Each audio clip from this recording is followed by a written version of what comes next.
So right next to me, I have a brand new gaming monitor from ASUS, the ROG Strix OLED XG27AQDMG. It has a 27-inch OLED display with a 1440p resolution, 240Hz refresh rate, and a proper glossy finish, which is actually a very unique feature for gaming monitors. I mean, we've seen plenty of glossy OLED TVs over the years, but most monitors always used some sort of an anti-glare or matte coating instead, while this one is actually just proper glossy. So let's check it out, let's see how it performs, and most importantly, let's see if it's worth getting it or not. Let's begin. ASUS very often reuses their monitor designs, and this one is not an exception. It has a fairly flat base with the ergonomic stand and matrix RGB logo that we've definitely seen before, but this time around they added a little slot for your phone, which is just a nice little extra. And keep in mind, I'm totally fine with using a similar design all the time because it is instantly recognizable and you don't really need to fix things that obviously work really well.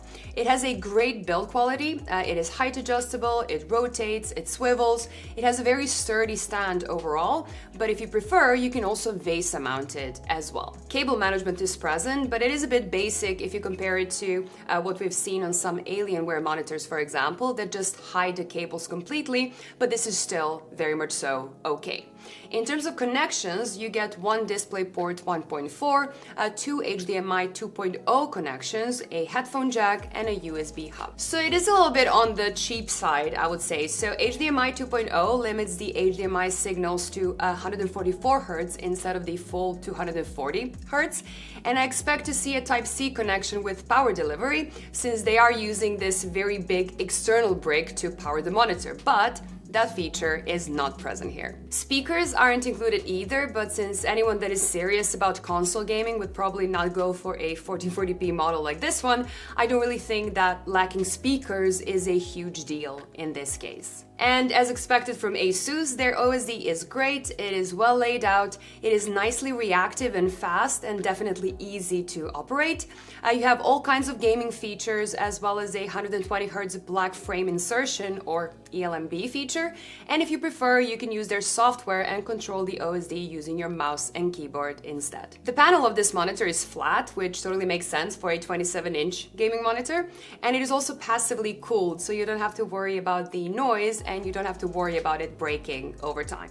But the most unique thing is this glossy finish. Now, ASUS claims that this is the world's first glossy OLED gaming monitor, but keep in mind, most OLED TVs have been glossy for years, and even Gigabyte's FO48U monitor, which I'm still using today, is glossy as well. So for me, a glossy OLED is not really a new experience, and if you've seen OLED TVs, you already kind of know what to expect here. A glossy finish is subjectively brighter, it makes the colors pop up just a bit more, and while everyone has their own preferences, it is generally accepted that a glossy panel just looks a bit better, or at least as long as it's displaying something colorful. Because when you have black or really dark images on it, a glossy panel can often reflect light sources and things in your room more clearly, which can be a downside if you have a light or a window right behind you. So a matte panel tends to look a bit more gray in these particular situations, while a glossy panel just has these direct reflections. So I kind of sway a bit more towards the matte coating if you do game in these conditions, but for most users, and then especially so for those who play primarily at night, a glossy panel is the way to go. This monitor uses an LGW OLED panel underneath, so the performance is mostly great as you would expect from these panels. SDR peak brightness is 400 nits in a smaller window, which is decent, or 250 nits in a full screen white window, which is also a pretty good result for an OLED panel in SDR mode. But ASUS is claiming 450 and 275 nits respectively, so it is slightly under the spec. That also means that the brightness does shift depending on what's on the screen by default, but you do get a uniform brightness option that just logs the brightness on a lower level to prevent that shift from happening. And the minimum brightness comes in at 29 nits. HDR brightness, however, peaked at just over 800 nits, which is again fine, if not exceptional. And as we've come to expect from ASUS, their HDR profiles work pretty well out of the box. With the Alienware AW3225QF that I reviewed recently, you really need to test it a bit to find the right setting for the HDR content to look right. But with this one right here, you just turn it on, you enable HDR, and you just start playing. That's it. In terms of color performance, it has a nice wide color gamut with proper sRGB coverage and about 95% P3 coverage, which is more than fine for regular content creation as well. And the factory calibration is very good out of the box. The default profile is perfectly calibrated both for color and for grays. And even though a good calibration is pretty standard for most OLED monitors, this one is really well done, and I dare to say it is better than what most other models offer.